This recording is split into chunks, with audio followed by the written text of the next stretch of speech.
a kid that's being put in the middle of their parents' divorce. Hey guys, welcome back to 5nothing100nothing.com. I am Fugget. That stands for the fittest underdog guru using intelligent tactics.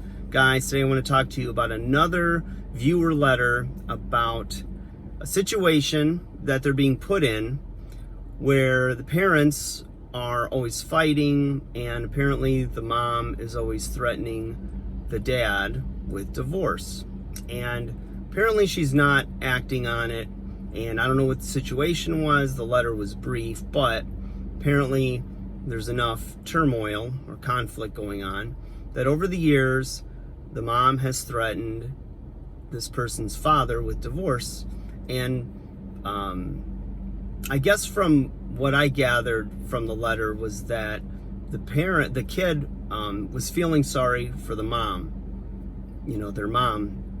So there must have either the kid was taking the side of the mother or saw the mother's side of it, maybe knows that the dad's a louse, no good, loser, or whatever he is, for whatever reason.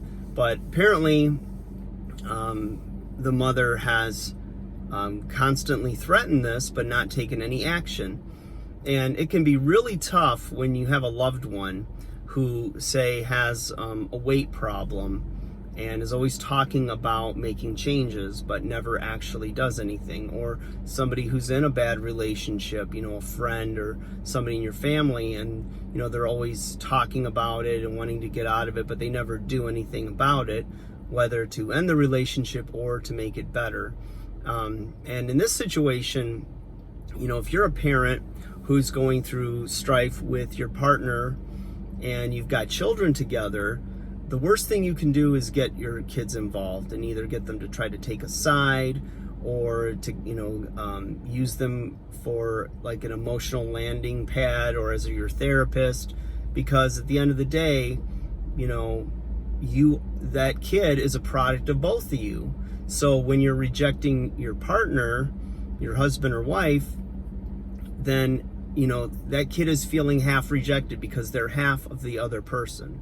And, they love both of you, and, they need both of you in their life.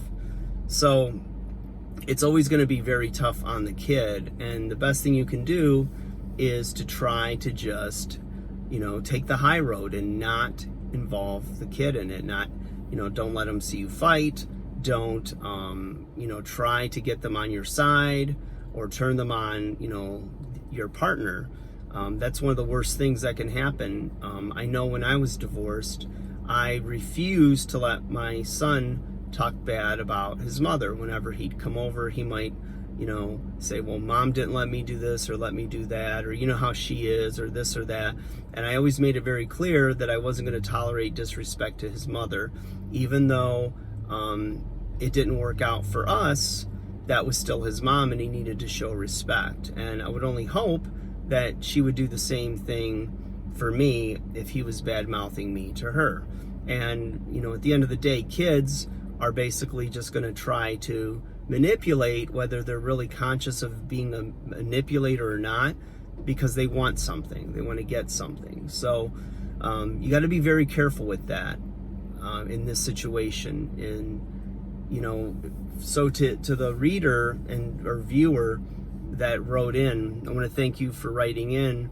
And if you're watching this, just let you know that, the best thing you can do is to try to stay neutral.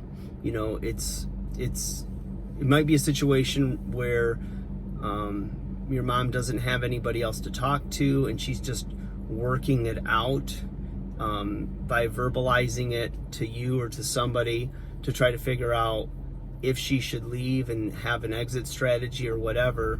And I know it's not fair to you and it's not your fault, but if you can remove yourself from the situation, I don't know how old you are, if you're still under the same roof or if you're an adult and on your own now, but either way, it's always hard because these are your parents. They're the ones that brought you into the world, and again, you love both of them.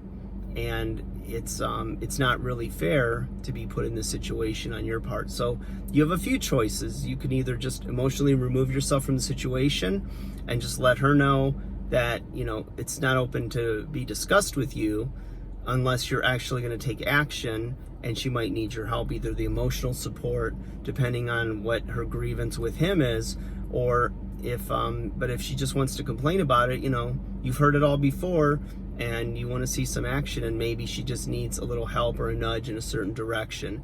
And if it can be worked out and they can get counseling, then that would be fantastic, and, you know, keep the family intact if at all possible, and both parties to be happy and maybe healthier for it. But it's not an easy situation, and I wish you well in it. Please write a follow-up. I'd love to hear from you again. And anybody else that has any questions on relationships, anything regarding diet, fitness, anything that you are struggling with. I mean, the channel is, you know, for undersized underdogs, but I have a real mix of viewers here, in which I love all of you. And, you know, I always love to try to tackle questions and maybe add to the conversation. You know, nobody has all the answers, but if everybody contributes respectfully to the conversation, then we all learn something. So I hope you guys are well. Hope you're enjoying your summer. It's been a beautiful one. Like, share, and subscribe.